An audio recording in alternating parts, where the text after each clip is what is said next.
Hi there, and welcome to another tutorial on using your Google Cloud account provided by Duff & Peel. And for today's tutorial, we will be recreating an exit ticket, just like this one. So we've seen these before. These are paper exit tickets that we might give out to students as they leave to class, or you could even do an entry ticket, however you see fit. So we will be recreating this very simple one using Google Forms. So to do that, you'll want to log in to your Google account and pull up a browser. And once you're logged in, you'll click on the waffle here, and you'll navigate down to More, and you'll notice the Forms app. We'll click on that. And you'll notice here that we have a whole bunch of templates for different forms of assessments. Today we'll be doing an exit ticket, but we're not going to use the template, but the skills that you'll learn in this little tutorial are transferable to any form of assessment you'd like to create here in Google using a Google form. So we will start with a blank one. We're going to title this form. The form was called Observations. So we'll go Observations. And I'm going to put a little description here. You don't have to.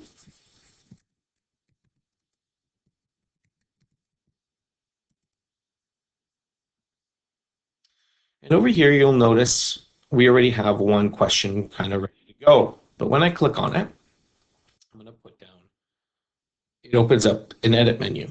So today, my first question, I'm not going to worry about name and date, because if you notice here, it asks for name and date, and I'm not going to include that because Google, when students log in, it'll record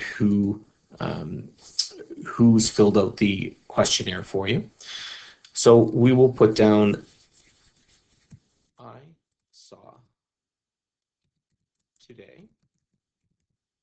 And you'll notice here that I've got, it automatically changed it over to paragraph. I don't want necessarily a paragraph. I'd like to make it a short answer. So this will be where they put in their short answer. And I'd like to put down a picture. So I'm going to go to, I can either take a snapshot, I can insert a picture by URL, I can go over to my albums, I can get a picture on Google Drive, but I'm just going to search for one on the internet, and I'm just going to type in I, search, and I will grab this eyeball, and I'm going to select, and it loads the image, and whoa, that's a big image, that's a huge eye. So we're going to resize that, click on it, and drag it to a size that is manageable. There you go. So now my student will, this is the question. It's a short answer question. They can enter their text, and I can delete this one question. I can duplicate it. I can make it required. And if I click the vertical ellipses here, I can give this question a description if more details are required, or I can set a response validation. So what a response validation is, it just makes sure that the answer meets a certain requirement. You don't have to fill this in, but it can be useful. So I am going to put down length, because I don't want my students giving me one-word answers. I'm going to give a minimum character count, and I'm going to write down, maybe 20 characters, right? And this way, when they do answer the question, they'll have to type in at least 20 characters. All right. So that's one question down. We'll add another one just by going over here, and you can see you can add a question, right? Add images, add a video, add a section, but we're just going to add another question. And the second question was, this made me think. This one does a linear scale. You see there are many different options here: short answer paragraph, multiple choice, checkboxes, drop down, a drop down menu. You can do a linear scale, multiple choice grid, checkbox grid, date, time, all that stuff. So we're going to do short answer again. I'm going to make this required. And I'm going to put in a picture. I'm going to go back to search. I'm going to type in think. Search. And I'm going to grab this one right here. Select. Same thing, very large. Click on the image. Bring it down to a manageable size. I'm going to add one more. And this question is to read. Now, I wonder. Short answer. Put in my picture. I'm going to search wonder. I'm sure this might come up with Wonder Woman. Oh, there you go, Wonder Woman. Let's see. Oh, there's even Stevie Wonder up there. Let's see. Oh, there's a good one.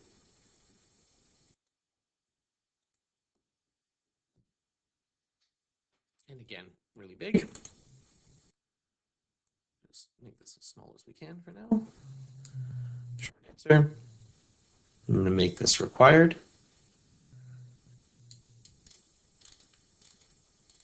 And that is it. I've got my I saw today. This made me think. Now I wonder. And if you notice here, the asterisk beside these questions, the red asterisk means that it is a required answer. All right.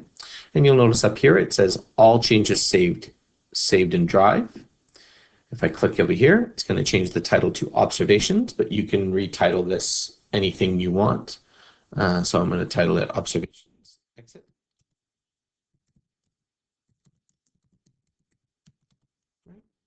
And that will save it to my Google Drive under the file name Observations Exit Ticket. From there, once it's created, you can change your settings in here. You can collect email addresses, and I like doing that. You can restrict the require sign-in and restrict it to different Peel users. You can limit the responses to one so that you don't get multiple responses. And you can set here whether respondents can edit after they submit or see a summary, see summary charts and text responses. All right.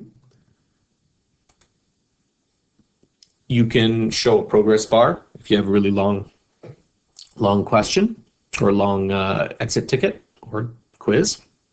You can shuffle the question order. Right? And under quizzes, you can make this a quiz, and if you do, you can change a whole bunch of settings here to fit your needs. I'm going to hit close. So now that you've created these, you can send it. You can send it via email. You can send it via link here. And this is what I would probably recommend.